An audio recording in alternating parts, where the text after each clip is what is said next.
यारी थी। बेचैन रातें, भारी भारी जगी आंखें, हर एक में पागल बने। ये नन्हे सपने बोझ से लगे दिमागों में पनपने के ऊपर कल ही धूप का दुकान अंधेरे सोए कमरों में उम्मीद जगाकर लौट जाता। सीलन की गंध याद दिलाती यहाँ तुम्हारा कोई नहीं, सिर्फ अकेला सपने कल हर एक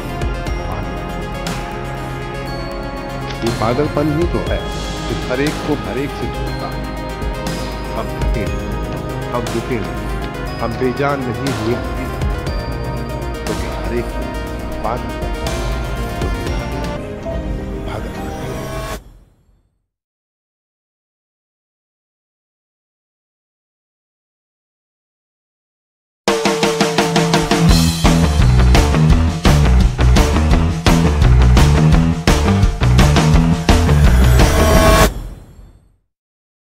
नमस्कार मंडळी, मी गणेश जोशी. आपण सर्वांचं स्वागत करतो आम्ही बिघडलो या आमच्या युट्यूब चॅनलमध्ये.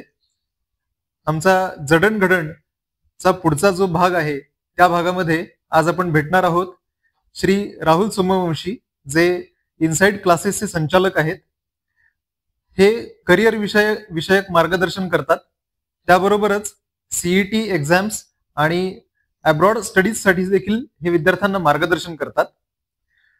त्यांच्याकडूनच आपण शिक्षण क्षेत्राविषयीचे समज गैरसमज यावर चर्चा करणार आहोत आणि जाणून घेणार आहोत की 10वी आणि 12वीच्या विद्यार्थ्यांनी पुढचा मार्ग कसा निवडायचा, कोणतं करिअर निवडायचं आणि कसं निवडायचं याबद्दल. तर वळूयात राहुल सरांकडे. नमस्कार राहुल सर. नमस्कार sir. Me actually as a पालक असा विचार करतोय, माझी मुलगी आता 8वी मध्ये, अजून 2 वर्षांनी ती 10वीला जाईल. अच्छा. आणि आता आमच्या सोसायटीतच आजूबाजूला तिच्या काही मैत्रिणी आहेत ज्या आता 10वी झाल्यात किंवा आता आहेत, अपिअर करतात, आता 10वीला आहेत. येस. अच्छा. तर मग त्यांच्याकडून मी आता असं ऐकलंय की सीईटी द्यायची किंवा जेईई द्यायची, कोणती तरी एंट्रन्स एक्झाम पास करायची आणि मग त्याच्यानंतर इंजिनिअरिंगला जायचं किंवा मेडिकलला जायचं, असं त्यांच्या डोक्यात चालू असतं. आणि त्यांच्याकडून ज्या फीज ऐकल्यात ना, ऍक्च्युली हॉरिबल आहे सगळं. म्हणजे विश्वास नाही बसत आहे की आपण ज्या काळात राहत होतो किंवा वाढलो तेव्हाच्या फीज आणि आत्ताचे जे फीजचे आकडे ऐकतोय ते गगनभेदी आकडे आहेत. तर मला असा आता प्रश्न पडलाय की अजून 2 वर्षांनी ही सिच्युएशन किती वर्स्ट होईल आणि मग आत्ताच्या मुलांना सुद्धा कसं काय म्हणजे पर्याय निवडता येईल की समजा मला सीईटी करायचंय किंवा जेईई करायचंय. जो कोणी पाल्य आहे त्याला असं प्रश्न पडलाय की मला सीईटी करायची किंवा जेईई करायचे, जे पण एंट्रन्स एक्झाम द्यायची, मग मी इंजिनिअरिंग करू का मेडिकल करू, इथपासून सुरू होतं. कारण होतं काय, ऑब्व्हियसली काही जर मुलं असतात ती मॅथ्स मध्ये पण चांगली आहेत, बायोलॉजीमध्ये पण चांगली आहेत, फिजिक्स मध्ये पण चांगली आहेत, किंवा 1-2 विषयांमध्ये चांगली आहेत आणि एखादा विषय नाही चांगला. ओके. तर मग त्यावेळेस निवडायचं कसं हे? आता निवडण्यासाठी अगदी सोप्या भाषेत सांगायचं झालं तर 8वी पासून ऍक्च्युली मुलांना हे कळायला लागतं की त्यांना कुठेतरी लिमिट्स आहेत. लिमिट्स इन द सेन्स ज्यावेळेस ते अभ्यास करतात तर काही विषय त्यांना आवडतात, काही विषय त्यांना थोडेसे जड जातात. तर सगळ्यात महत्वाचा डिसिजन जो पालकांनी घ्यायचा असतो 8वी 9वी 10वी मध्ये, तर मुलांना तुम्ही 8वी पासून क्लासला पाठवलं पाहिजे. जर शाळेमध्ये जर त्यांची रिक्वायरमेंट पूर्ण होत नसेल आणि जर पालकांना मिळत नसेल वेळ, पालक पण सध्या त्यांच्या डे टू डे लाईफमध्ये खूप बिझी असतात, तर जर त्यांना तो वेळ मिळत नसेल तर त्यांनी चांगला एखादा क्लास शोधून मुलांना त्या क्लासमध्ये टाकलं पाहिजे. ओके. पर्टिक्युलरली त्या विषयासाठी ज्या विषयासाठी मुलांना स्ट्रगल होत आहे. भविष्याचा विचार करून जर आपण मुलांना विचार केला तर त्यांना तुम्ही सायन्स आणि मॅथ्स या 2 विषयांमध्ये डेप्थ घेण्यासाठी एका चांगल्या क्लासला फोकस करून टाकलं पाहिजे, नॉर्मली असं मी सांगेन. ओके. 8वी 9वी 10वी मध्ये ते चाइल्ड कसं स्टडी करतंय त्याकडे आपलं व्यवस्थित वॉच असला पाहिजे. एक शिक्षक म्हणून सांगतो की एक शिक्षकाचाही वॉच असला पाहिजे, एक पालक म्हणून सांगतो की एक पालकांचंही वॉच असणं गरजेचं आहे. आणि क्वाईट फ्रँकली 8वी 9वी 10वी मध्ये आता मुलांचं ओव्हर सोशलायझेशन शाळेत चाललंय. ओके. आणि ते ओव्हर सोशलायझेशन मुळे मुलं डिस्टर्ब होत आहेत, जास्त करून अभ्यास कमी करतायत. मोबाईल फोन्स, सोशल मीडिया, त्यानंतर पिअर प्रेशर, या सगळ्या गोष्टी अगदी प्रखरपणे जाणवत आहेत आता पालकांना, हम्म. की मुलं त्यातून चालली आहेत. खूप म्हणजे जास्तीत जास्त परिणाम होता मुलांवर त्या विषयीचा. हम्म. आता 8वी 9वी 10वी मुलांनी केली तर ती कुठल्या बोर्डातनं केली ते पण फार महत्वाचं आहे. हम्म. आता फॉर एक्झाम्पल महाराष्ट्रामध्ये normally you can see that there are 3 boards. Okay, one is HSC board, आपला एसएससी मार्गदर्शन आणि State board. HSC board state board असतो. एक असतो CBSE बोर्ड आणि एक आहे तुमचा ICSE ICSE बोर्ड. बोर्ड. आता जे लोकांच्या म्हणण्यात येतं, सारखी लोक बोलतात CBSE बोर्डाचं स्टँडर्ड खूप छान आहे किंवा ICSE बोर्डाचं स्टँडर्ड खूप हाय आहे, बोर्ड डिफिकल्ट आहे, स्टेट बोर्ड थोडा सोपा आहे. तर पर्सनली मी म्हणेन की सिलेबस सगळ्यांचाच जवळपास सारखा आहे, एवढा Okay. काही फरक नाहीये. हम्म. पण आपला स्टेट बोर्ड कुठे मागे पडतोय ते मी सांगतो. जर तुझं चाइल्ड कुठल्या बोर्डमध्ये आता सध्या SSC बोर्ड. SSC बोर्डला आहे, तर SSC बोर्डामध्ये सगळ्यात मोठा प्रॉब्लेम सांगतो काय असतो, जे पुस्तकात आहे ना तोच प्रश्न परीक्षेत येतो. ओके. तर आता ह्यामुळे काय होतं की एखादा पार्ट एखाद्या चाइल्डला कळलेला नाही, पण त्याला माहिती आहे की तो पार्ट इम्पॉर्टंट आहे आणि तो परीक्षेला येणार आहे. तर त्यावेळेस ते चाइल्ड मगअप करायला सुरुवात करतो, पाठांतर करायला सुरुवात करतं. जर चाइल्डने ते पाठांतर केलं तर काय होतं, त्याला पाठांतराची सवय लागते, सॉल्व्हिंगची सवय लागत नाहीये. मग अशी जी मुलं असतात SSC बोर्डाची की ज्यांनी पाठांतर केलंय त्यांना 11वी 12वीत प्रॉब्लेम सुरू होतात.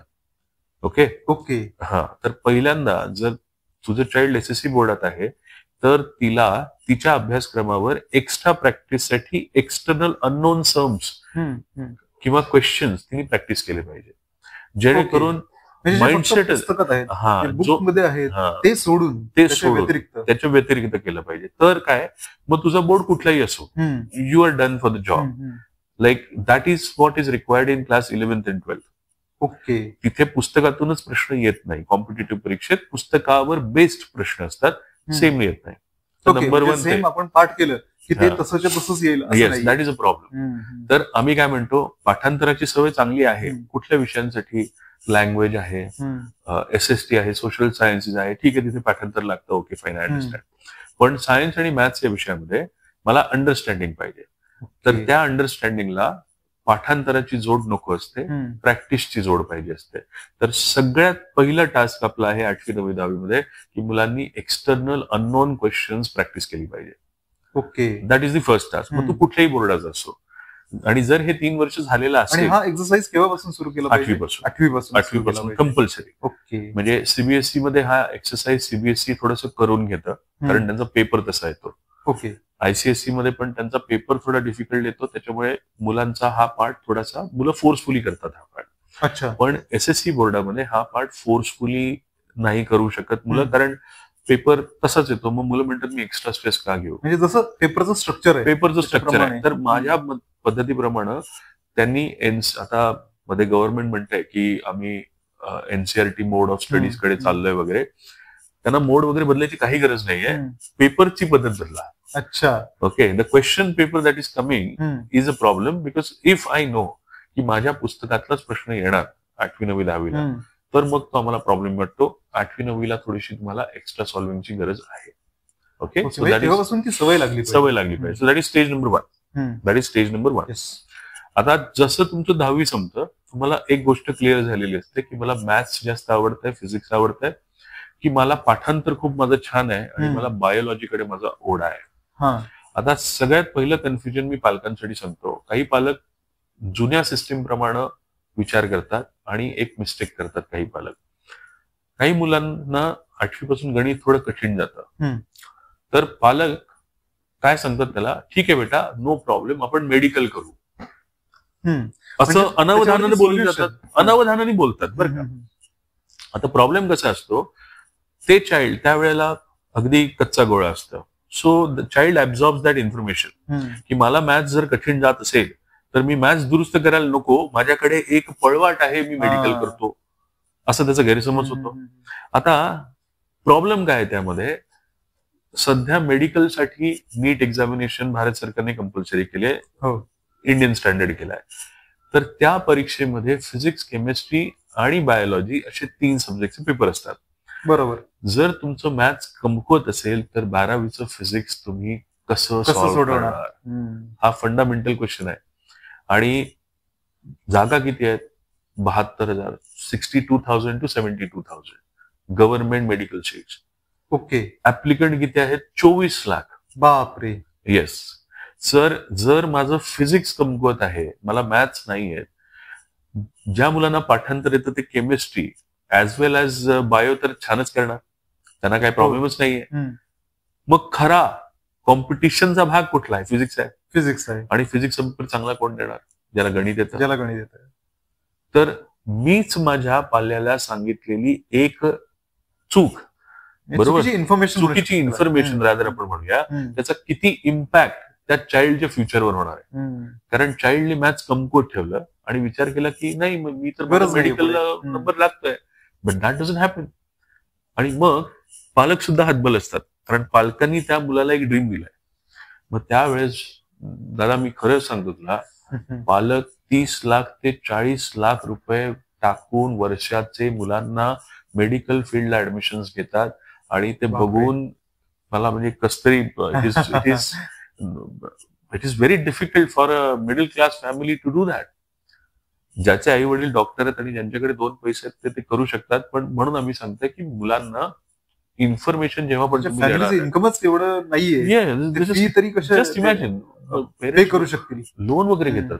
बापरे. त्याच्यासाठी एज्युकेशन लोन असतं किंवा पर्सनल लोन्स घेतात काही लोक जमिनी विकतात. बापरे. तर ठीक आहे, म्हणजे जो तो आपल्या परीने बेस्ट पॉसिबल करायचा प्रयत्न करत असतो आपल्या पाल्यासाठी. I will not deny it. Rather India मध्ये ती गोष्ट खरी सेलिब्रेट करण्यासाठी आहे की आपल्याकडचे पालक पूर्ण सॅक्रिफाईस करतात मुलांसाठी. पण तेवढा अवेअरनेस अवेअरनेस आहे. पण माझा प्रॉब्लेम आहे की इन्फॉर्मेशन व्यवस्थित नसल्यामुळे हे त्यांचं नुकसान होत आहे. ओके. तुम्हाला 10वी पर्यंत किंवा 11वी 12वी पर्यंत गणिताला पर्याय नाही जर तुम्हाला सायन्स फील्डमध्ये जायचंय. कॉमर्सला सुद्धा आता तुझ्या वेळेस नक्कीच नसेल, पण आता मी तुला एक महत्वाची इन्फॉर्मेशन देतो. कॉमर्स विथ मॅथ्स फंडामेंटल आहे. जर तुम्हाला काही पुढे मॅथ्स कॉमर्समध्ये करिअर करायचं आहे तर कॉमर्समध्ये सुद्धा डिफरन्सिएशन इंटिग्रेशन आलंय ऍज पर सिलेबस. बऱ्याच पालकांना याची कल्पना नाहीये. If you are taking commerce with maths you will have to study differentiation integration calculus आहे. हो आहे. आता काय करू शकतो आपण? ओके. तर ही झाली पहिली basic information that you need maths. 10वी पर्यंतचं गणिताचा कॉमर्स जरी घ्यायचं म्हटलं येस तरी तुम्हाला येस. खरं तर थोडी वेगळी इन्फॉर्मेशन आता मिळते इथे. आता तुम्ही सांगितल्याप्रमाणे कॉमर्सला देखील मॅथ्स असं म्हणजे जे सायन्सला जाणाऱ्या विद्यार्थ्यांना स्टडी करायला लागतं. सिमिलरली त्यांना स्टडी करावं लागतं. आणि आता मूळ प्रश्न जो आपला होता की जेईई आणि सीईटी या एंट्रन्स एक्झाम्स आहेत, तर ह्याच्यासाठीची तयारी करायची किंवा याच्या बाबतीतला जो निर्णय की कुठली एक्झाम निवडायची, कशी द्यायची, त्याच्यानंतर त्याच्यासाठी जी तयारी लागते करायला ती कशी करायची, बरोबर, या सगळ्यावरती तुम्ही नक्की त्याबद्दल थोडीशी कल्पना देतो. जेई ही परीक्षा आपण कोणासाठी देतो तर IIT साठी प्रामुख्याने, आणि जी आपली मायनिंग इन्स्टिट्यूट आहेत इंडियाची त्याकरता जेई परीक्षा घेतली जाते. ओके. जेई परीक्षा 2 टप्प्यात असते. एक असतो त्याचा मेन्सचा टप्पा, तो NTA किंवा IIT कमिटी कंडक्ट करते, आणि IIT ऍडव्हान्स जी असते आपली जेई मेन्स ऍडव्हान्स, तर ऍडव्हान्स परीक्षा जी असते ती प्रॉपर IIT कंडक्ट करतं. जेई मेन्स पासून जेई IIT मध्ये जाण्यासाठी तुमचा एक क्रायटेरिया आहे की तुम्हाला जेई मेन्स मध्ये कमीत कमी अप्रॉक्सिमेटली दरवर्षी जे मेरिट आहे त्या पद्धतीने सांगतो, सर्वसाधारणपणे you should be in top 7% of the candidates. So you should be above 93 percentile in JEE mains to qualify for JEE advance. JEE advance जसं UPSC मध्ये आहे की तुम्ही पहिले प्रिलिम पास करता आणि मग तुम्ही मेन्स परीक्षा देता. अच्छा. तसंच इथे तुम्ही मेन्स परीक्षा पहिले इथे पास करता. कशी पास करता? You should be in top 7% of the country. Okay. So you should be above 93 percentile, आणि मग तुम्ही काय करू शकता, जेई ऍडव्हान्स देऊ शकता. मेरिट लिस्ट वगैरे प्रिपेअर होते आणि मग तुमचं IITs मध्ये तुमच्या मेरिट प्रमाणे सिलेक्शन असतं. ओके. आणि जेई मेन्स ही एक्झाम पास नाही झालं, समजा फर्स्ट अटेम्प्ट मध्ये नाही झालो, हो. तर हे रिपीट पुन्हा देता येते तशी एक्झाम? परीक्षा तुम्ही वर्षातनं 2दा देऊ शकता. ओके. आणि जर तुम्हाला त्या दोन्ही वर्षाचे कमी मार्क मिळाले तर तुम्ही परत ती परीक्षा नेक्स्ट इयरला देऊ शकता. फक्त ते मधलं वर्ष जे आहे ते तुमचं थोडंसं वाया जातं असं म्हणूया आपण, किंवा तुम्ही ते अभ्यासाला परत खर्च केला असं समजून घेऊया. इन्व्हेस्ट करूया. That is wonderful. Investment is a theme. ठीक आहे. ओके. आता जेई परीक्षा कोणी द्यायला पाहिजे असं मी फंडामेंटली सांगतो, तर ही परीक्षा प्रत्येक मुलासाठी नाहीये. ओके. ही परीक्षा अशा विद्यार्थ्यांनी द्यायला पाहिजे ज्याला अभ्यासात प्रचंड रस आहे, अभ्यासाशिवाय त्याला दुसरा कुठलाही छंद नाहीये. म्हणजे he is creative, but creative in terms of study only, असा एक विद्यार्थी असतो, एक विद्यार्थ्यांचा गट असतो. कारण number of seats again, there are 28,000 to 30,000 seats for IITs. या परीक्षे थ्रू NITs आणि IIITs इन्स्टिट्यूट आहेत, त्यामध्ये पण तुमचं ऍडमिशन होतं. पण या परीक्षेमध्ये महाराष्ट्राच्या मुलांनी खास करून NIT आणि IIITच्या मागे लागू नये. कारण आपल्या महाराष्ट्रात त्यांच्या लेवलची 100 वर्ष जुनी कॉलेजेस महाराष्ट्रात स्वतःची आहेत. Okay. Since Maharashtra is a developed state, we have some good colleges in Maharashtra itself, which are of the level of NITs and IIITs. So आपल्या मुलांनी खास करून मला वाटत नाही की त्यासाठी पळावं. IITs डेफिनेटली, जर if the candidate is good enough for IITs, he should definitely try. पण अशी विद्यार्थी किती असतात सर्वसाधारणपणे? तर ही अशी विद्यार्थी आहेत जे दिवसातनं 12 तास अभ्यास करू शकतात. 12 तास अभ्यास करताना ती कधीही थकत नाही. ती आवडीने अभ्यास करतायत 12 तास, आणि 12 तास बर्डन घेत नाहीये. आणि तो सेल्फ स्टडी करायची त्यांची तयारी आहे, मानसिक तयारी आहे, आणि तो छंद आहे.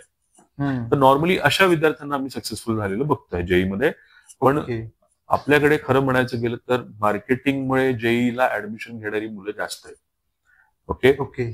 कारण काय, मार्केटिंग कसं केलं जातं की जर तुम्ही खूप जेईचा अभ्यास केला तर महाराष्ट्र सरकारची जी CET परीक्षा आहे, ज्यांनी तुम्हाला महाराष्ट्राची कॉलेजेस मिळतात इंजिनिअरिंग, ते सोपं जातं.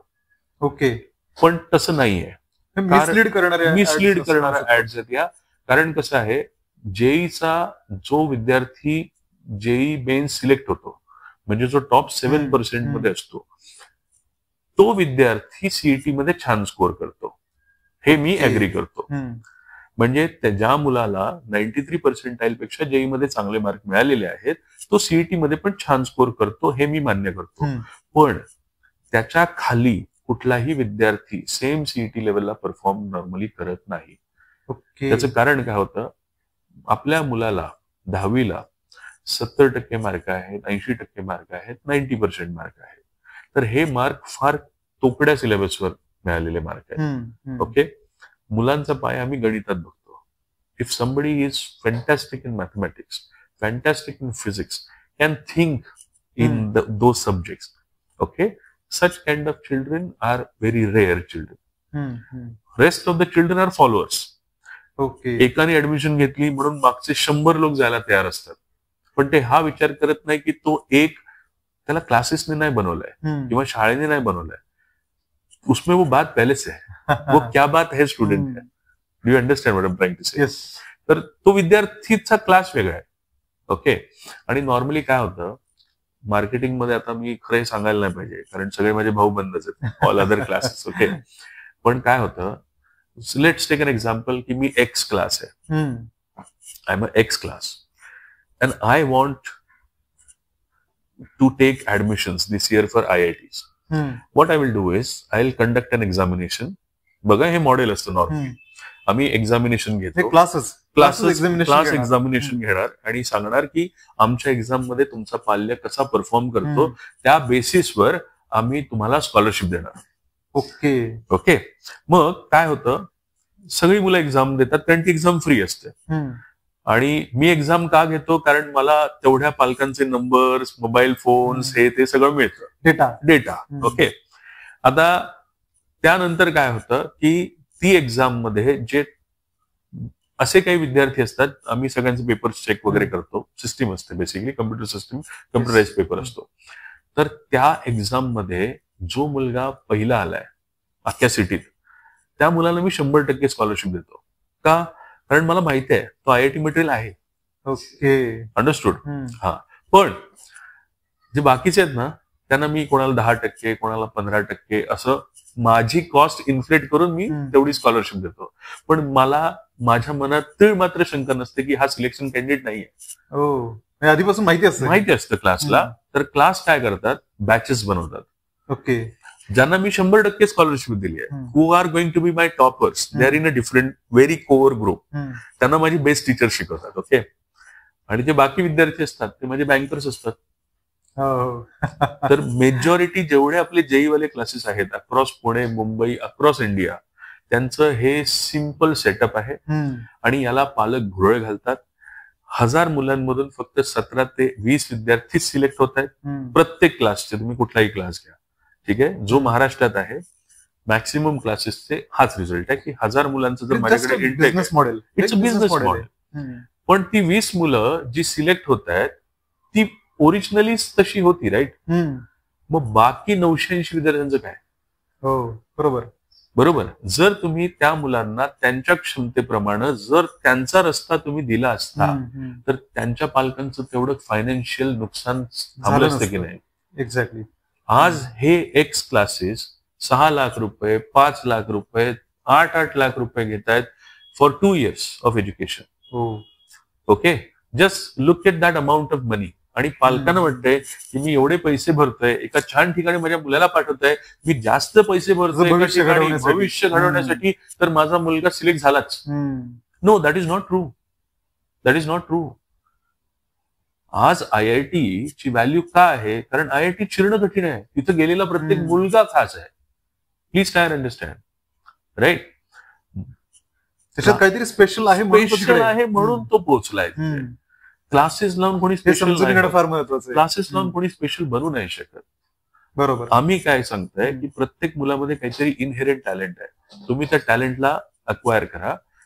त्या मुलाला जे आवडतं तशा पद्धतीने त्याचं करिअर बेस्ट होऊ शकतं का? मी एक छोटंसं एक्झाम्पल देतो.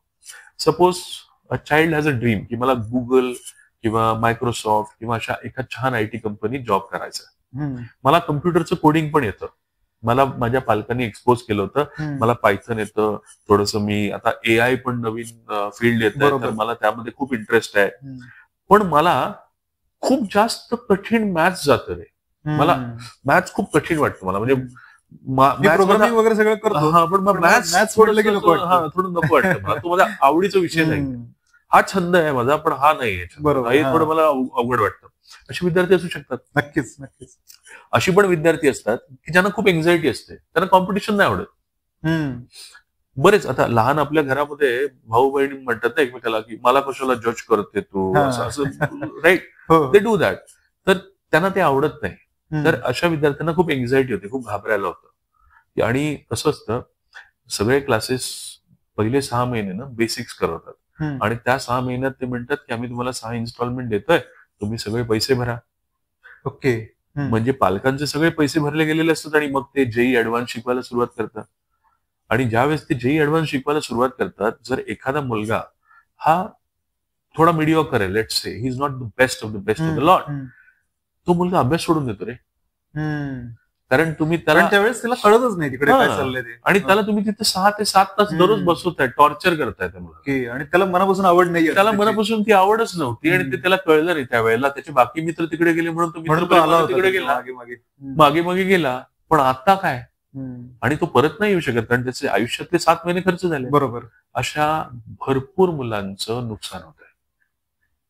आणि हे वेळीच कळलं पाहिजे. वेळीच म्हणजे तुम्हाला 10वीची सुट्टी मिळाल्यानंतर त्या सुट्टीमध्ये सगळ्यात पहिलं काम म्हणजे तुम्ही तुमच्या मुलांचं गणित, सायन्स, त्यांचा आलेला परफॉर्मन्स याचं अनालिसिस केलं पाहिजे. पालक क्लासेस शोधतात रे. They are not analysing their own product. They think somebody will make their product. No, म्हणजे आपण स्वतःपासून अनालाइज नाही करायचं. येस. आणि दुसरं काही दुसऱ्याकडे पाठवायचं. आणि दुसरं अजून एक प्रॉब्लेम कसा असतो, पालक नोकरी करत असतात, जॉब करत असतात, चाइल्ड घरी आहे 2 महिने, बघवत नाही ते. अंडरस्टूड. त्याला कुठेतरी बिझी करायचं, एंगेज करायचं. मग लवकर लागली त्याला क्लास लावून टाकूया आपण, हे करून टाकूया. No, that is not good for the child. You have not analyse your own product first. पहले आपको अपना प्रोडक्ट अनालाइज करना आहे. ओके, मग आता बरीच मुलं म्हणतात की सर अनालिसिस म्हणजे काय करू, मी स्वतःला कसं अनालाइज करू. तर स्वतःला अनालाइज करण्याचं एक सोपं टेक्निक आहे. तुम्हाला तुमचा स्वभाव माहिती आहे आणि तुमचा स्वभाव तुमची इमेज नाही, तुम्ही नॉर्मली कसं वागता असं म्हणतोय. तर 4 चौघात तुम्ही कुठलं काम चांगलं करता ते तुमचे प्रोज आहेत, 4 चौघापेक्षा तुम्ही कुठलं काम कमी करता ते तुमचे कॉन्स आहेत. तुमच्यात काय अबिलिटी आहे, कुठला विषय तुम्हाला आवडतो, तुम्ही पाठांतरित विद्यार्थी आहात की तुम्हाला अननोन प्रश्नाला फेस करायला आवडतं की नाही आवडत, हे तर बेसिक प्रश्न आहेत की नाही. जर तुम्हाला अननोन प्रश्न बघायलाच आवडत नाही, ती सॉल्व्ह करायला जमत नाही, हा जर तुमचा डेटा आहे तुमच्याजवळ, हा डेटा 9वी 10वीत असतो बरं का तुमच्याजवळ. मी तुला सांगितलं ना की 8वी पासून काय करायचं, अननोन क्वेश्चन सॉल्व्ह करायची. जर ते तुम्हाला आवडत नाही आणि जर ते आवडत नसताना सुद्धा तुम्ही त्यामध्ये जास्त स्किल डेव्हलप करू शकलेले नाही आहात, मग तुम्ही कधीच कुठेही न बघितलेले जेईसीईडीचे प्रश्न काढताना तुम्हाला त्रास होणार आहे. हो नक्कीच, तिथे त्रास होणार आणि it's a competition. It's not that की आम्ही तुमच्या मेरिट प्रमाणे तुम्हाला सिलेक्ट करू, right. There are limited number of seats, so merits are going to be high, so you have to fit yourself in that competition. म्हणून आम्ही म्हणतोय, आता एक सोपा पद्धत सांगतो. सपोज आमच्या फॅमिलीमध्ये एक मुलगी होती, तर तिला 96% होता 10वीला.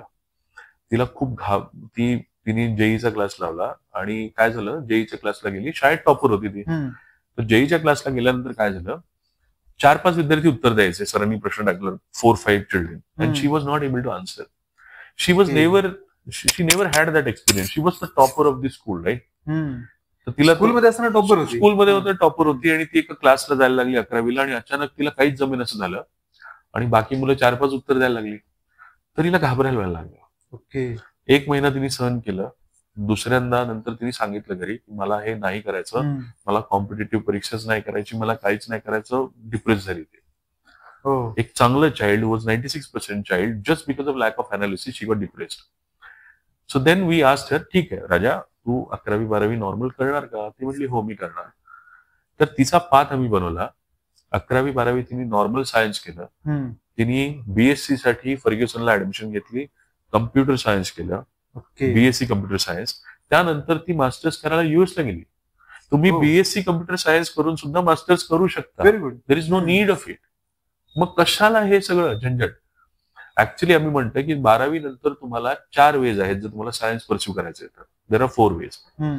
पहिलं, तुम्ही बीएससी करून एमएस करू शकता तुमच्या आवडीच्या विषयाला, त्यामध्ये मॅथ्स हलकं होतं, मॅथ्स त्यामध्ये हलकं होतं. सेकंड आहे की तुम्ही सीईटी करू शकता, बॉम्बे पुण्याच्या बेस्ट कॉलेजसाठी तुम्ही ट्राय करू शकता. आणि सीईटीचा फायदा हा असतो, सीईटी परीक्षा घेतं SSC board, HSC board, state board घेतं. स्टेट बोर्डचा सिलेबस, स्टेट बोर्डच्या सिलेबसवरच एमसीक्यूज. तर हा एक लिनियर पॅटर्न आहे, जी आपल्याला सवय असते, जी सवय आहे तुम्हाला 10वी पर्यंत, तोच पॅटर्न कंटिन्यू होतो. तर त्यामध्ये ना एक आम्ही श्युरिटी देऊ शकतो तुम्हाला की जर तुम्ही एक ऍव्हरेज हार्डवर्किंग विद्यार्थी आहात, मेहनत करता तुम्ही आणि तुम्ही सांगितलेलं शिक्षकांचं ऐकता, तुम्ही सहज 95% वरती जाऊ शकता. Okay, yeah, it is not a problem. A little hard work you can do it. There is not lot of talent is required there because it's a familiar pattern. तुम्ही केलंय त्या अगोदर. Then third is you can go for JEE if you want, but the chances of success are very rare. जर तुम्हाला तुमची branch आवडीची पाहिजे तर तुम्हाला रिअली विचार करायला पाहिजे की जर सपोज मला कम्प्युटर सायन्स घ्यायचं आहे, then you have to be in top 1000 in the country. That is the pressure. Plus, open candidate will have only 50% of the seats that you they are have. very sure you will be there. Then it is okay, right? Then you can put the investment because investment is about 6 lakh rupees, 7 lakh rupees. छोटी नाहीये ना, छोटी amount नाहीये ती. आणि विद्यार्थ्यांना कसं ते कळतच नाही, कारण आई बाबांनी कधी नाही म्हटलं नाहीये. आई बाबा काय सांगितल्यावर होतं सगळं. That is the feeling and that is wrong. म्हणजे it is shocking for me that 6 lakh rupees you're casually asking without any data. Just imagine, वो बच्चे को भी मैं पूछना चाहता हूं, 100 बारी आपको कॉइन उड़ाना है और आप केवल 20 बारी जीतोगे, आप पैसे लगाओगे हर बारी? 100 बारी भी नहीं है, 1000 बारी उड़ाना है. 1000 बार कॉइन उड़ाना है, 20 बारी जीतोगे आप उस पर पैसे लगाओगे? बिल्कुल नहीं. अनलेस आपका घोड़ा अरबी है, आप पैसे नहीं लगाना चाहिए. मैं क्लियरली बोल रहा हूँ इस चीज को, फैशन बन चुका है भाई, it's a fashion and that is a very dangerous fashion because it is killing parents money. जो मुलगा अभ्यास करणार असतो तो अभ्यास सोडून देतो. एक तर पैसा ही एक वेगळी गोष्ट पैसा आहे. वेगळी गोष्ट आहे, पण ठीक आहे, मनी कॅन बी रिकव्हर, त्या मुलाचं पण त्या आयुष्य- मुलाचं आयुष्य, त्याच्या आयुष्यातली 2 महत्वाची वर्ष तो अभ्यासालाच नाही म्हणतो. माझा तो प्रॉब्लेम असतो. जो मुलगा 93% जेई मध्ये मिळवतोय ना, त्याला थोडंफार जमतंय आणि मग त्याला सीईटी सोपं जातं. पण तो 93% विद्यार्थी असला पाहिजे त्यावेळेला, एक्झॅक्टली. त्याला सोपं जातं, मी मानतो. पण तो कुठल्या लेवलला ऑलरेडी आहे, तो ऑलरेडी जेई मेन्स क्वालिफाईड करतोय, त्या लेवलला आहे. त्या लेवलला ऑलरेडी तो आहे तिथे. एखादा मुलगा जो 85%, 86% असेल जेई मध्ये आणि तो विचार करतो की मी सीईटी मध्ये 99% घेईल, दॅट डझंट हॅपन. मेरी आंखों के सामने तो आज तक कभी नहीं हुआ और नहीं हो सकता है, ठीक आहे, दॅट इज नॉट पॉसिबल. म्हणून आम्ही सांगतोय की एका गोष्टीवर कॉन्सन्ट्रेट करा. जर तुम्हाला माहिती आहे की तुमचा हॉर्स अरबी आहे, फॅब्युलस आहे, then you go for it, no problems. Okay, but you know for a fact that my child is struggling on day-to-day basis, then why are you sending him to a torturous mission where अगर उसमें 80% का भी interest होगा, वो 60% पे आता है. आणि अजून एक महत्वाचं मिथ सांगतो, ठीक आहे. बरेच आयआयटीचे क्लासेस काय करतायत सध्या, इंटरेस्टिंग आहे. असे बरेचसे मिथ्स आहेत हे सगळे. ऍक्च्युली हे मिथ्स आहेत. आता एक महत्वाचं मिथ कसं आहे, तुम्ही क्लासला जाता आणि त्या क्लास मधला जो कोणी तुमचं कन्सल्टंट बाहेर बसलेला असतो, त्यांनी स्वतः कधी इंजिनिअरिंग कॉलेजचं तोंड पण नसतं बघितलं, ठीक आहे. Is a casual fellow and he will tell you, तुम्हाला माहितीये का, सोपं आहे, काय नाही, जेई जर अभ्यास केला ना तुम्ही, जरी भरी तुम्ही जेई पास झाला तरी सीओईटी तर सहज मिळतं तुम्हाला, पीएचडी तर सहज मिळतं. तुम्ही पीएचसीटी मधल्या विद्यार्थ्याला किंवा एखाद्या अलमनाला विचारा, सहज मिळालं का तुला पीएचसीटी? नो. तेव्हा तिकडे आधी चौकशी करा ना. It's not easy to get in there man, you have to work very hard. It's not easy. अजून एक मिथ कसं, जे मी सांगत होतो, ही लोक म्हणतात की बोर्डाच्या मार्काला महत्व नाहीये. ओके, मी इंडस्ट्रीचा माणूस आहे, मी स्वतः SAP कन्सल्टंट आहे. माझा भाऊ एनविडिया मध्ये जॉब करतो, is in Canada. So we are from the industry. इंडस्ट्रीमध्ये कुठली पण कंपनी ज्या पण इंजिनिअरिंग कॉलेजेसला प्लेसमेंट द्यायला येते, ठीक आहे, भारतामध्ये प्लेसमेंट सेल वगैरे प्रकार आहे, तर प्लेसमेंट द्यायला येते. त्यांचे क्रायटेरियाज काय आहेत? या वर्षीचा मॉर्गन स्टॅनलीचा व्हीआयटी कॉलेजला क्रायटेरिया आहे, पीआयसीटीला पण आला होता same criteria. They wanted 80% marks in board examination of class 12. Okay, and they wanted 9 CGPA in engineering. हा, they were not asking for JEE marks, they were asking for board marks. Board marks. आता जेईच्या क्लासेसमध्ये तो board शिकवतच नाही, तो फक्त MCQ based module शिकवतो. मग बोर्डाचा अभ्यास तो काय म्हणतो, अरे मी शिकवलाय तुला, तू करू शकतो बोर्डाचा अभ्यास, कधी करणार? जेई करता करता झाला असं तर आणि त्या मुलाला सांगतो की मी, तू करू शकतो आणि मी तुझ्यावर डिपेंडंट आहे, तू कर स्वतः. Do you really think that will happen? That doesn't happen. Okay, म्हणजे तो स्टुडंट पण त्याच जगात असतो, तो त्याच जगात असतो. त्याला असं वाटतं की हा त्यांचा सरांवर विश्वास आहे, विश्वास आहे, आणि सरांनी सांगितलं की तू माझी मॉड्यूल कर, ठीक आहे. सरांनी मॉड्यूल करायला काय सांगितलंय, कारण ते मॉड्यूल जर तुम्ही दररोज प्रॅक्टिस केले आणि तुम्ही सिन्सिअरली काम केलं तर ते you will get it to a respectable position. But he is asking you की हाँ बोर्ड तो आराम से तू कर लेगा, लेकिन करना तो चाहिए ना, वो नहीं होता है. म्हणून आम्ही काय बघतो, बरीच मुलं अशी असतात ज्यांना 12वीत फक्त 60% मार्क पडतात. अच्छा, you ask in your society everywhere around, 12वीत किती टक्के मिळाले? 60 ते 70%. का? मी MCQचा अभ्यास करत होतो. पण जर तुला आता 60 ते 70% मार्क पडतायत तर इंजिनिअरिंगला तुझं कुठल्याही कंपनी सिलेक्शन होईल का? कारण त्यांचं बेसिक क्रायटेरिया काय आहे? त्यांचं बेसिक क्रायटेरिया काय आहे? आपण ऍडमिशनसाठी अभ्यास करतोय की आपण नोकरीसाठी अभ्यास करतोय? फंडामेंटल गॅप आहे ना. बरोबर, आपण नोकरीसाठी अभ्यास करतोय. जे नोकरीसाठी गरजेचं आहे ते मी अभ्यास करताना शिकलं पाहिजे, ती मी स्किल्स घेतली पाहिजे ना. That is the problem today. People are going and thinking very short term about admissions. Forget admissions, नोकरी फर्स्ट, राईट. आता एवढं आयआयटीचं जे फॅड आलं, मी महाराष्ट्रात शिकलो, तू महाराष्ट्रात शिकलायस, तू एका अग्रगण्य कंपनीत काम करतोस, मी भारत सरकारसाठी काम केलं, आजही प्रायव्हेटली मी बऱ्याच कंपन्यांसाठी काम करतो, पण आय डोंट सी की मला त्यावेळेस एवढं हे फॅड वगैरे नव्हतं, टू बी व्हेरी ऑनेस्ट. हे मार्केटिंग मिळालेलं फॅड आहे, काही फरक नाही पडत घेणे. म्हणजे आज जर विचार केला 10-20 वर्षांपूर्वीचा जर विचार केला, 20-1 वर्षांपूर्वी everybody was in support, everybody was doing the studies. महाराष्ट्रात तर maximum we were develop state बाबा, we never wanted that. Okay, and we still a develop state. म्हणून मी सांगितलं, बऱ्याच एनआयटी आणि ट्रिपल आयटीज पेक्षा महाराष्ट्रातली local colleges like विजेटीआय, COEP, PICT उत्कृष्ट कॉलेजेस आहेत. मुलींसाठीचं कमिन्स पुण्यातलं कॉलेज फॅब्युलस कॉलेज आहे. बोईंग सारख्या कंपन्या कमिन्स कॉलेजमध्ये येऊन ऍडमिशन देतात आणि पॅकेजेस मेकॅनिकल इंजिनिअरिंग मध्ये आज तुम्हाला बोईंग कंपनी सारखी कंपनी 12 ते 18 लाख 24 लाख रुपयाचं पॅकेज तुम्हाला कमिन्स कंपनी देतं. अजून काय पाहिजे? बरं ठीक आहे, अजून असेल तुमची इच्छा की तुम्हाला खूप करोडो रुपयाची पॅकेजेस पाहिजे, तर आय एम सॉरी टू से की IITs मध्ये 1-1 करोडचं पॅकेज कुठलीही इंजिनिअरिंग कंपनी देत नाही. हा, IITs मध्ये करोडो रुपयाची packages stock market trading companies देतात, हाय फ्रिक्वेन्सी ट्रेडिंग कंपनीज. त्यांना मॅथमॅटिकल अल्गोरिदम बनवणारी मुलं हवी असतात. त्यांना इंजिनिअरिंग कंपनीज तिकडे इंजिनिअरिंग कंपनीज पर से तेवढं पॅकेज देत नाही. आता फॉर एक्झाम्पल गुगल म्हणा किंवा अल्फाबेट म्हणा, फॉर एक्झाम्पल मायक्रोसॉफ्ट म्हणा, हे पुण्यात पण पॅकेजेस देतात, IITs ला पण जातात. एनविडिया सारखी company, one of the most highly valued company today in the India, is going to COEP and VIT in Pune. सांगलीला जाते. So what is your thought process? First you need to be very clear की तुम्ही IITला जाऊ काय इच्छिता. तुम्ही फक्त रोजी पॅकेजचं नाव ऐकलंय, IIT जाऊन खूप पॅकेज मिळतात, कशासाठी तुम्हाला, कशासाठी चाललाय? IITला तुम्ही कशासाठी जायला पाहिजे? इंडियातले टॉप मोस्ट 0.5% ब्रेन्स तिथे आहेत. You want to be part of it, please go for it. But first you should know little कि मैं एक्चुअली वो 0.5% का पार्ट है, राइट? थोड़ा तो आइडिया होता है ना, थोड़ा तो आइडिया आना ही चाहिए, आना चाहिए एक्चुअली, आना चाहिए. ऑन दी अदर हँड, एक भाग झाला. जर तुम्हाला बेस्ट इंजिनिअरिंग कॉलेजेस पाहिजे, तर मी तर म्हणतो तुम्ही भारतात इंजिनिअरिंग सध्या करू नका.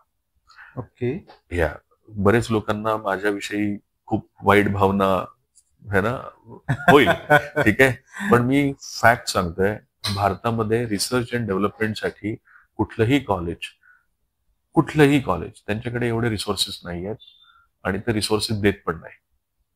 हो, जर तुम्हाला रिसर्चचं काम करायचंय तर, किंवा रिसर्चचं काम करायचंय, किंवा एखाद्या ब्रांचमध्ये तुम्हाला अगदी एक्स्ट्रीम लेवलला तुम्हाला जायचंय, कुठला सब्जेक्ट तुम्हाला परसे आवडतो, तर तुम्हाला बाहेर शिफ्ट व्हावंच लागतं. फॉर एक्झाम्पल IITचे सुद्धा जर तुम्ही टॉप 25 स्टुडंट्स दरवर्षी बघितले, प्रत्येक IITचे टॉप 25 स्टुडंट्स अगदी बोटावर मोजणे एवढे भारतात असतील, बाकी सगळे बाहेर आहेत. तर ते बाहेर का गेले?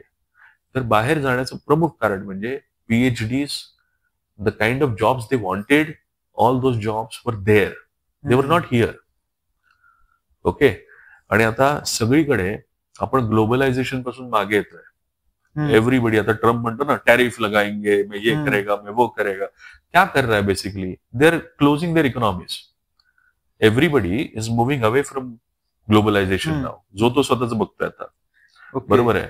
तर त्यामुळे युटर्न होतोय का? युटर्न चाललाय, हा युटर्न चाललाय. मग आता युटर्न झाल्यामुळे काय, आता युरोपमध्ये आणि US मध्ये आणि कॅनडामध्ये एक पॉलिसी आली आहे की पहिल्यांदा तुम्ही H1B व्हिसा जेवढा सहज कंपन्यांना मिळायचा IT क्षेत्रामध्ये, तर तो आता मिळत नाहीये.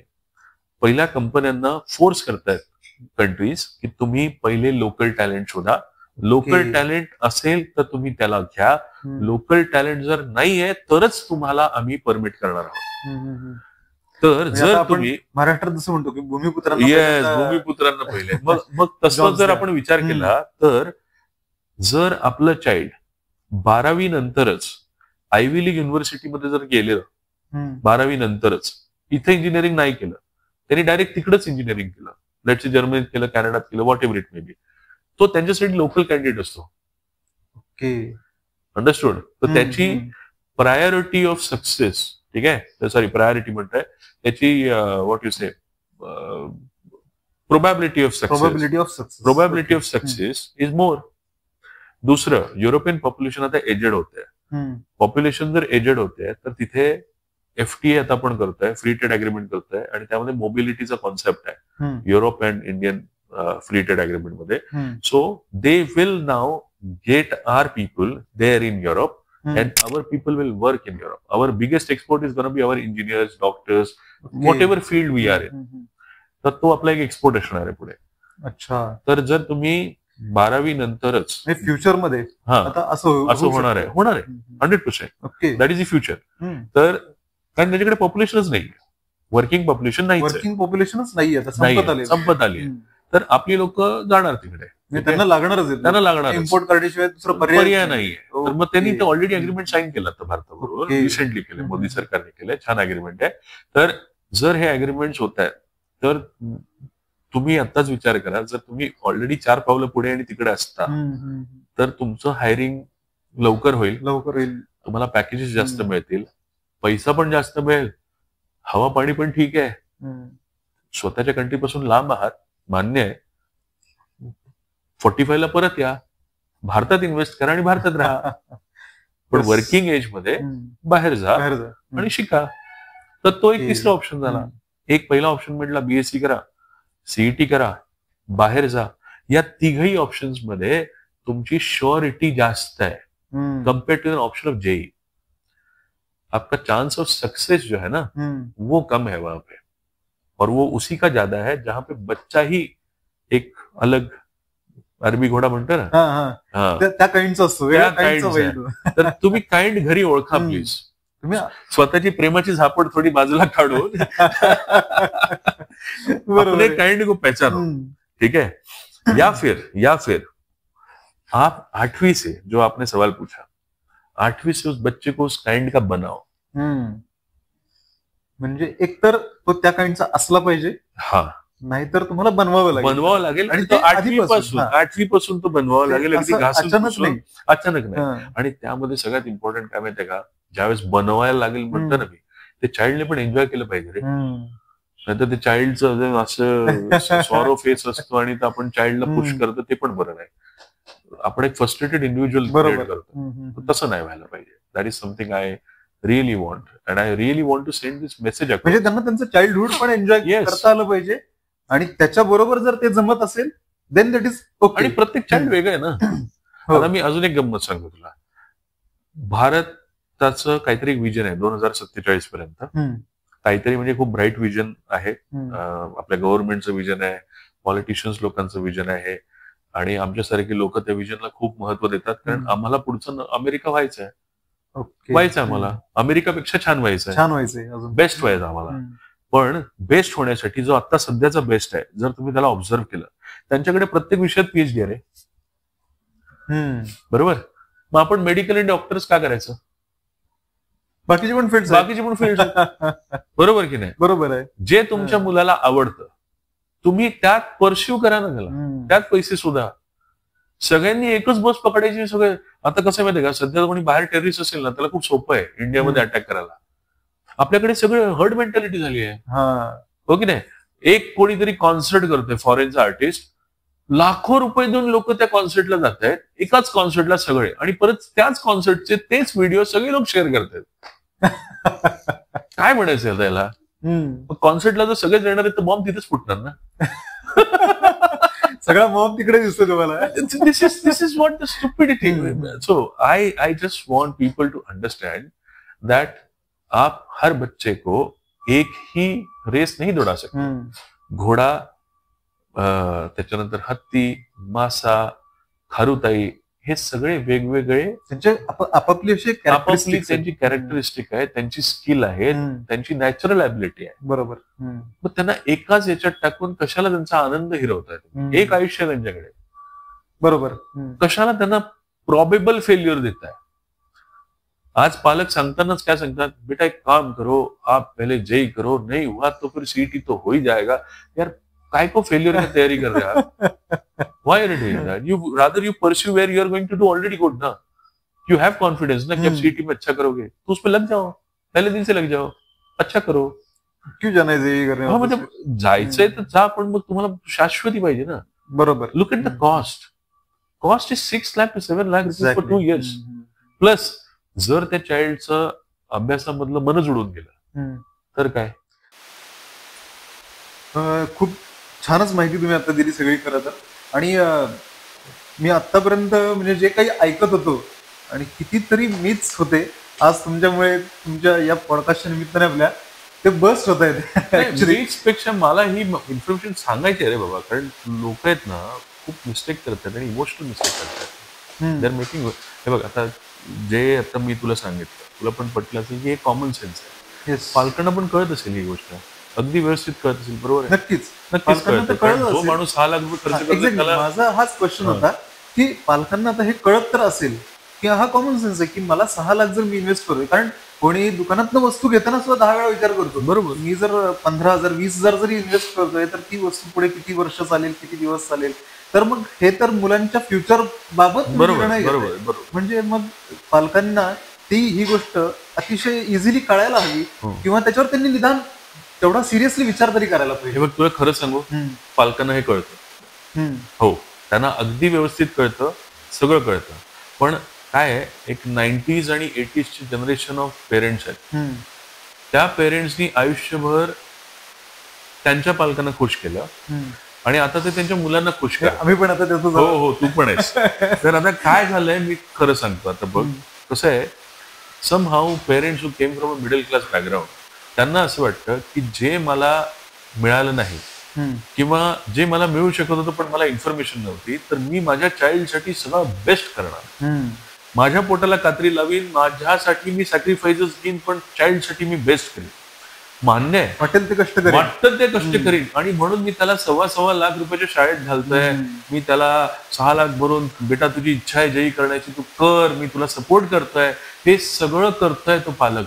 पण मला सांग, त्या 1.5 लाख रुपयाच्या शाळेत त्याच्या शाळेसारखा शिक्षक आहे का? नाहीये. त्याच्या शाळेमध्ये जो शिक्षक होता, ज्यांनी त्यांच्या पालकांवर ज्यांनी संस्कार केले, हे केलं, आताच्या शाळेत त्यांच्या मुलांच्या जिथे ते 1.25 लाख रुपये 1 लाख रुपये फी भरतायत, तो जो सर आहे त्यांच्या शाळेत, he is just there for a very meagre salary. He is not interested in teaching. Okay, same thing is going to happen again in front. माझ्या मुलाला मी बेस्ट क्लास लावायचा प्रयत्न करतोय. बेस्ट क्लासची फी काय, बेस्ट क्लासची डेफिनेशन काय आहे, amount of fees that class is charge. हो, म्हणजे तुमचे बेस्ट क्लास कसा ठरतो तर what you are paying for that class. Yes, not on the result बघितला असेल तर कुठलाही IITचा क्लास लोक लावणारच नाही. 1000 मधून 20 सिलेक्शन आहेत, कसं काय बेस्ट क्लास?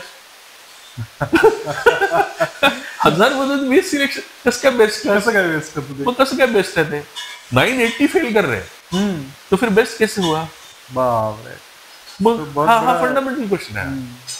मग मी तेच सांगतोय की पालकांना हे कळत असून सुद्धा मुलांच्या अपेक्षा, मुलांसाठी मी उद्या मला मुलांनी ब्लेम नाही केलं पाहिजे की तुम्ही मला अपॉर्च्युनिटी नाही दिली म्हणून हे सगळं चाललंय. आणि याचा गैरफायदा एज्युकेशन सेक्शन उचलत आहे. This is what is happening truly. म्हणजे आत्ताचे पालक हा विचार करतायत की मी माझ्याकडनं काही चूक नाही करत येतात. म्हणजे they are trying to play safe. Okay, but उसमें बच्चा वर्स्ट हो रहा है. Everyone need to think on this very important thing. आप क्यों अपने बच्चे को एनालाइज नहीं करते हैं? आप जरूर एनालाइज करिए. वो अच्छा है, बहुत अच्छी बात है. उसमें कुछ कमियां हैं तो एक्नॉलेज करो और ऐसा करियर पाथ उसके लिए बनाओ कि वो सक्सेसफुल हो. उसको जबरदस्ती उस रेस में मत डालो जहां पे उसको अश्योर्ड फेल्युअर दिख रहा है. Right, you know your horses. असं म्हणतात ना, हॉर्सेस फॉर कोर्सेस. आता फॉर एक्झाम्पल राहुल द्रविड उत्कृष्ट फलंदाज आहे, बरोबर आहे, बरोबर, उत्कृष्ट बॅट्समन. आता पण आपल्या ऑस्ट्रेलियाला बघ, ते आपण तिथे टेस्ट सिरीज जिंकलो, तो पुजाराला कोणी आउटच नाही करू शकत. किती जबरदस्त बॅटिंग करतो. पण पुजारा भारताच्या व्हाईट बॉल क्रिकेटमध्ये खेळतो का? खेळतो का? नाही. का? तो तर बेस्ट बॅट्समन आहे, त्याला कोणी आउट नाही करू शकत. मग का नाही खेळत? Horses for courses. तिथे रिस्क घेऊन रन काढायचे, इथे विकेट टिकवायचे. बरोबर आहे, बरोबर. हा, सेम गोष्ट मुलांना पण आहे. तुमचा विद्यार्थी कसा आहे, त्या विद्यार्थ्याच्या अनुषंगानं त्याला डेव्हलप करा. मी तर माझा हाच प्रयत्न आहे की जो मला विद्यार्थी असतो त्याच्या अनुषंगानं मी त्याला डेव्हलप करतो. आता माझ्या क्लासला सुद्धा तू म्हणशील ठीक आहे की सर तुम्ही सगळ्यांना ऍडमिशन देता का 11वीला? नाही देत. ज्या विद्यार्थ्याला HSC बोर्डात किंवा CBSE बोर्डात किंवा SEC बोर्डात गणितामध्ये किमान 85% मार्क आहेत, ओके, मी त्याच विद्यार्थ्याला निवडतो. कारण सांगतो, जर तो विद्यार्थी या मार्कांपेक्षा कमी असेल तर तो ऑलरेडी त्या सब्जेक्टमध्ये थोडासा कमकुवत आहे ज्याची मला सगळ्यात जास्त गरज आहे. हो. आणि मॅथ्स हा तो फंडामेंटल पार्ट आहे त्याचा. तर मी त्याला कशाला अशा रेसमध्ये पळवणार ज्याच्यामध्ये त्याला सक्सेसचे चान्सेस कमी आहेत. रादर मी त्याला म्हणेन राजा तुला जे आवडतं त्याच्यात तू लढ. पैसे कमवायचा हा एकच मार्ग नाही आहे. पैसे तू कुठेही कमवू शकतो. तुला जी फील्ड आवडते फील्ड घेऊन त्यात बेस्ट हो. ओके, तुझ्या मित्राला आवडतं म्हणून तुला आवडून गरज नाही आहे ना. गरज नाही की तुला पण ते आवडलंच पाहिजे. आणि एक जण एक करतोय म्हणून मी पण ते करणार तर मग तुम्ही फॉलोअर बनताय ना. You should be leader in your field, right. मला एखादी गोष्ट आवडते. आता माझ्या क्लासमध्ये एक मुलगी आहे, उत्कृष्ट आहे सोशल सायन्सेस मध्ये. Social science is a major part of UPSC examination. बरोबर. तर मी तिला आत्तापासून सांगतोय की राजा you can really pursue social sciences if you like it. बहुत सारे एग्जाम्स हैं जो उस पर डिपेंड करता है सोशल साइंसेस पे. NDA का एग्जाम हो गया, UPSC आहे, MPSC आहे, शोर शॉर्ट सिलेक्शन आहे. तिथे लढ, तिथे डोकी लाव. बरोबर. हो, मग काय, प्रत्येकाने स्वतःच्या अनुषंगानं अभ्यास केला पाहिजे. कोण दुसरं करतंय काय करतंय अजिबात नको. मग कसं असतं, नॉर्मली मी आमच्या क्लासमध्ये पण म्हणतो, हे माझी फार पेटंटेड वाक्य आहे, उधारी का ड्रीम नाही चाहिए. खूप छान आहे वाक्य. उधारी का ड्रीम नहीं चाहिए, खुद का ड्रीम चाहिए और वो खुद को पहचानने की बात करना चाहिए. सक्सेस आपको सक्सेस कहीं नहीं जाएगा, सक्सेस पक्का मिलेगा आपको. हेच आम्ही सांगायचं. ड्रीम खुद का चाहिए. ड्रीम खुद का चाहिए ना पालकांचं पाहिजे. पालकांनी कधीही विद्यार्थ्याला ड्रीम घेऊ नये. बेटा तुला हे करायचं, परंपरा प्रतिष्ठा नाही, काहीच नाही, गरज नाही. पालकांना कधी कधी बरेच पालक माझ्या क्लासला सुद्धा ना मला काही प्रश्न विचारतात. मला विचारतात की सर आमचा जो मुलगा आहे मी त्याच्यासाठी एवढं करतो, त्याला बेस्ट शाळेत घातलंय, मी त्याला बेस्ट सराउंडिंग देतोय, मी त्याला एवढे पैसे खर्च करतोय, मी कसा राहतोय मला माहिती आहे, किती माझं आयुष्य कठीण आहे, पण याला कळत नाही होते. माझ्या पाल्याला ते कळत नाही. तर मी म्हंटल यात चूक तुझीच ना. तू कशाला त्याच्या समोर एक देखावा उभा केलायस की त्याचा बाप श्रीमंत आहे, तो तुला एवढ्या छान हायफाय स्कूलमध्ये तो तुला अफोर्ड करू शकतो. तू नाही करू शकत तर सांग त्याला की मी नाही करू शकत. बरोबर. जर तूच खोटा राहतोस त्याच्या बरोबर तर तो मुलगा काय म्हणतोय की मी एक रिच शाळेत जाणारा रिच मुलगा आहे. बरोबर. लहानपणापासून वाटतंय त्याला. रादर हा दिखावा आपणच क्रिएट केला. बरोबर आहे. बरोबर ना. जर कोणतं मुलगा तुला शाळेत जाताना सांगतो मला 1 लाख रुपये शाळेत टाक दादा, कोणतं मुलं सांगतं? कुठलंच चाइल्ड सांगतं. चाइल्ड म्हणतं मला स्कूलला जायचं. That's it. कुठलंही असू दे. आपणच फॅन्सी असतो. मी सांगतो काय, पालकांची पण यात चूक आहे. पालक स्वतः फॅन्सीफुल आहेत, त्यांनी तसं करता कामा नये. They are try. मी सांगतो काय, 80 आणि 90च्या जनरेशनचा हा थोडासा problem. They try to impress. Okay, they try to impress their parents. आणि त्याच्यामुळे काय झालं, आज बरेच आपल्या सोशल सर्किटमध्ये हा प्रॉब्लेम सुरू झाला की families are breaking down. The marriage system has it risk. कारण is they impress their parents. They were never into it. नाव they are impressing their kids also. That is why the failure rate is higher. दोन्हीकडे त्यांनी same mistake केली. त्याच्यापेक्षा embrace ही फार मोठी गोष्ट आहे. You embrace your child, you embrace everything. Okay, you be real. That is better. मी सगळं बेस्ट करणार मुलासाठी, मुलीसाठी, सगळ्यांसाठी. त्यामध्ये नुकसान झालंय, ते बरोबर नाही. आणि मग कसं होतं, आपण त्या मुलाला ओरडतो रे. आता मी त्याला IITच्या क्लासमध्ये टाकलं, त्याचे मार्क कमी येत आहेत. त्याचे मार्क कमी येणार हा अगोदरच डेटा होता माझ्याकडे. पण बोलताना पालक कसे बोलतात माहिती आहे, मी एवढे पैसे खर्च केले तुझ्यासाठी, एवढा मोठ्या क्लासला तू काय करतो, कसं काय मार्क पडत नाही तुला. So they are comparing money and marks. Is it? Because that is what their expectation ना. मी एवढे पैसे मोजले तर मला हे मिळालं मार्क्स पण तसंच पाहिजे. Marks तशी पाहिजे. पण तसं नसतं. काही काही शाळा मुलांना, आत्ताच मी मध्यंतरी सांगितलं, काही शाळा 1-1 लाख रुपये घेतात. 8वी पर्यंत मुलांना चढवतात. 8वी पर्यंत काय करतात, रिव्हिजन नावाचा प्रकार देतात. परीक्षेच्या अगोदर बेटा ही रिव्हिजन आहे, इससे ही पेपर आता है, बरोबर आहे. मग तो मुलगा सॉल्व्हिंगचं कल्चर घेतोय की रट्टा मारायचं कल्चर घेतोय. 8वी पर्यंत त्याला चढवतात. पालकांना काय वाटतं, मी 1 लाख रुपये भरतोय, माझ्या मुलाला 90% मार्क मिळतात. ते कसे मिळतात तो पण विचार करायला पाहिजे. आणि मग 9वीला शॉक लागतो. बरोबर. 9वीला शॉक लागतो, 10वीला मग परत थोडंसं इम्प्रुव्हमेंट होतं. पण त्या मुलाला तुम्हीच एका अशा शाळेत टाकून तो खराब केलाय. तर पालकांना आमचं हेच म्हणणं आहे की तुम्ही चाइल्डला रिअली जे चाइल्ड डिझर्व करतं ते तुम्ही नाही दिलं त्याला, ते द्या. आणि एक सिच्युएशनचा एक ना व्यवस्थित विचार करा की माझ्याकडे काहीतरी पर्यायी ऑप्शन्स पाहिजे ना. बरोबर. पर्यायी ऑप्शन्स पाहिजे. माझं चाइल्ड एकलकोंड नको व्हायला, एक फ्रस्ट्रेटेड इंडिव्हिज्युअल नको व्हायला, रागराग नको करायला. बरोबर.